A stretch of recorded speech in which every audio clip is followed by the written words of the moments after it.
ওবারাকাতুহু। একটু নজর চ্যানেলের পক্ষ থেকে নতুন একটি ভিডিও দেখার জন্য আপনাদের সবাইকে আমন্ত্রণ জানাচ্ছি।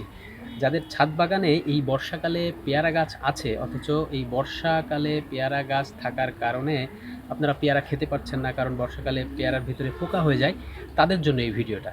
দেখুন, আমি আমার ছাদ বাগানে এই পেয়ারা গাছে এই যে পলিব্যাগ পদ্ধতি ব্যবহার করেছি।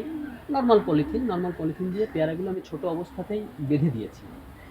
আমি কয়েকদিন আগে ইউটিউবে বেশ কয়েকটি ভিডিওতে দেখেছি যে এই বর্ষাকালে পেয়ারা খাওয়া যায় না বিধায় গাছের ডালগুলো সমানভাবে কেটে দিয়েছে। তাতে কি হবে, গাছের ডাল নতুন ডাল গজাবে এবং গাছগুলো আরও বেশি শক্ত হবে। শক্ত হওয়ার পরবর্তীতে শীতকালে ভালো করে পেয়ারাগুলো পাকবে এবং পেয়ারার ভিতর পোকা হবে না, সেই পেয়ারাগুলো খাবে। কিন্তু আমার কাছে প্রশ্ন হচ্ছে যে আপনার কাছে যদি চেষ্টা থাকে এবং যদি আসলে বুদ্ধি থাকে, তাহলে আপনার চেষ্টা করতে দোষটা কোথায়?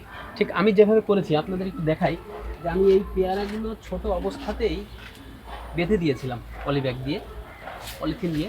একটু দেখাই আপনাদের। এই দেখেন, পেয়ারাগুলো কত সুন্দর কালার হয়েছে, পেয়ারাগুলো পেকেও গেছে, কিছুদিন পরে ইনশাল্লাহ খাওয়া যাবে। এই দেখেন, এর ভিতরে আশা করা যায় যে পোকা নেই, কারণ পোকা থাকলে উপর থেকে দেখলেই বোঝা যায়। এ কারণে আপনাদের বলছি যে আপনারা চেষ্টা করবেন, যাদের পেয়ারা গাছ আছে তারা যদি এই বর্ষাকালে পেয়ারাগুলো ছোট অবস্থাতে এরকম পলিব্যাগ পদ্ধতি ব্যবহার করেন, তাহলে আপনারা শতভাগ না খেতে পারলে অন্তত ৮০ থেকে ৯০ ভাগ পেয়ারা, ভালো সুস্থ সবল পেয়ারা আপনারা খেতে পারবেন।